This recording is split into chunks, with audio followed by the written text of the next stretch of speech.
Live from Fargo and serving you on TV, online, and on the go. This is Valley News Live at noon. All eyes are on downtown Fargo today as a second peaceful protest is planned for 1 o'clock. However, many can't help but think of what started as a peaceful event last weekend that turned into a riot, causing destruction in the city.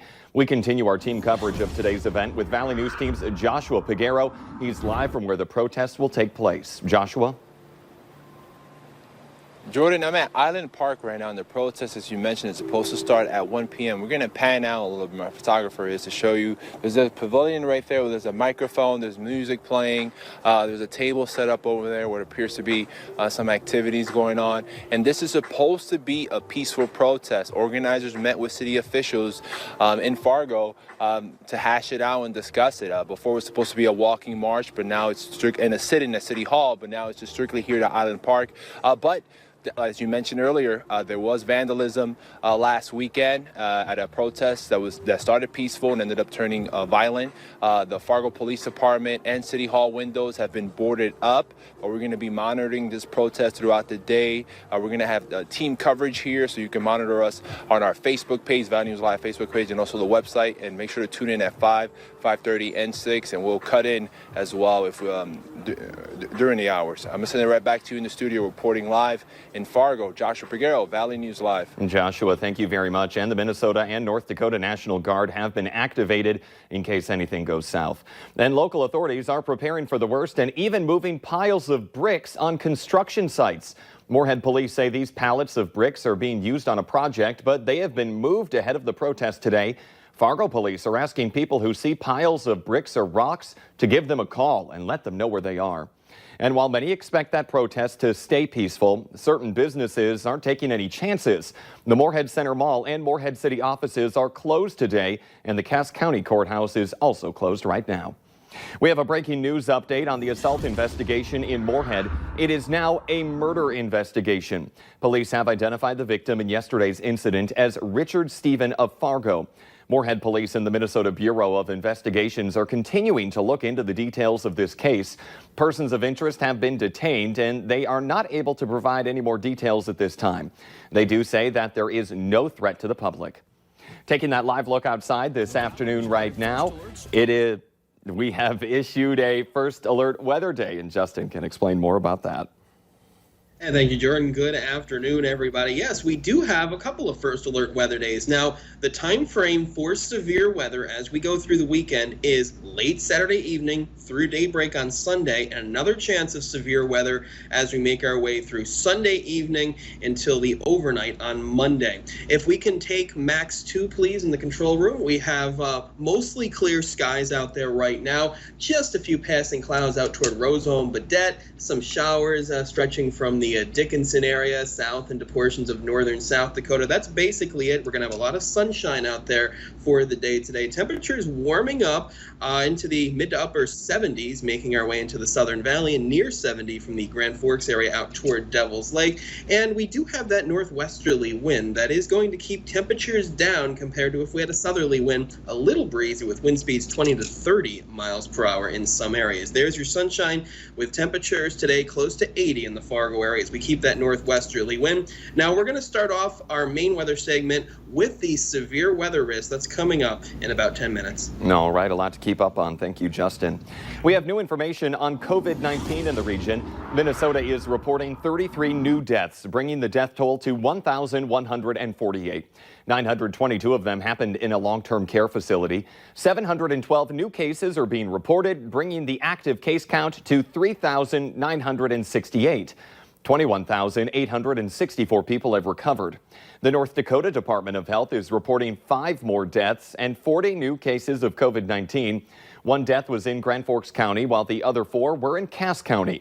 There have now been 71 deaths in North Dakota. 30 people are currently in the hospital.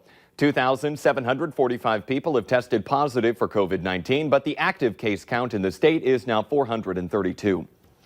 New at noon, Minnesota Governor Tim Walz will announce the next steps the state will take to open up. He'll address the state at 2 o'clock this afternoon. We'll have more on that on the VNL News app and tonight at 5 and 6. A crash in Fargo sent one person to the hospital and shut down part of a busy road in the South Metro. This happened along 52nd Avenue South by Frank's Lounge about an hour ago. There's no word on the condition of the person that was taken to the hospital. A former sheriff in North Dakota won't spend any time behind bars after reaching a plea agreement. Prosecutors say Johnny Lawson stole more than $750,000 from the state government. The former Wells County sheriff was ordered to pay full restitution.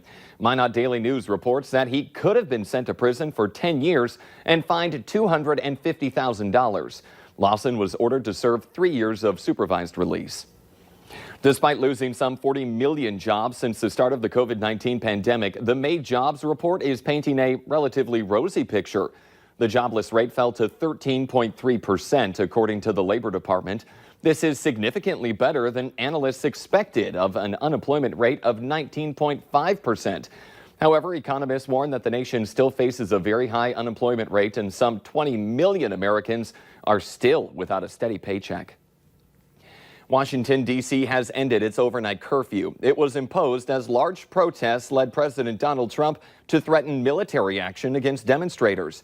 He's rejecting the newest criticism from former advisors and fellow Republicans who say his response was out of line.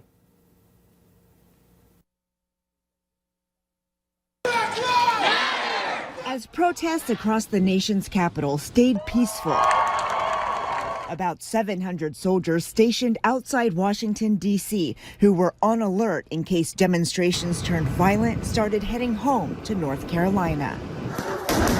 But damage is already done from law enforcement using force to clear a calm demonstration on Monday.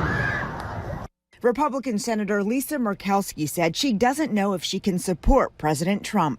I am struggling with it. I have struggled with it for a long time. And that she was thankful for former Secretary of Defense General James Mattis's statement that slammed the president for militarizing the response to protests and accused him of dividing the country. I thought General Mattis's words were true and honest and necessary and overdue. Mr. Trump vowed to campaign against Murkowski by supporting any candidate, good or bad, who has a pulse. After he lashed out at Mattis, claiming he fired him in 2018, General John Kelly, chief of staff at the time, told the Washington Post the president did not fire him. He did not ask for his resignation. The president has clearly forgotten how it actually happened or is confused.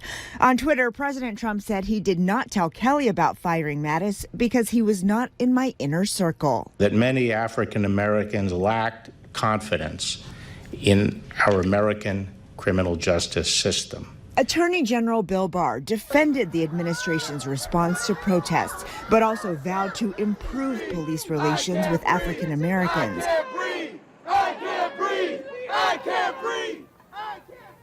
President Donald Trump is scheduled to head to Maine later today to visit a company that manufactures COVID-19 testing swabs. In our consumer alert this afternoon, JCPenney has revealed the list of the 154 stores that it plans to close this summer. 4 Minnesota stores will close. One is in Willmar, and the others are around the Twin Cities. North Dakota stores are staying open for now. The going out of business sale will start June 12th and could last up to 16 weeks. The bankrupt retailer will announce additional closures in the coming weeks. Coming up here at noon, robotic revolution, how the machines are becoming even more integral to life in the COVID-19 era. But next, Justin Fanfarelli is in with a check of those first alert severe weather days.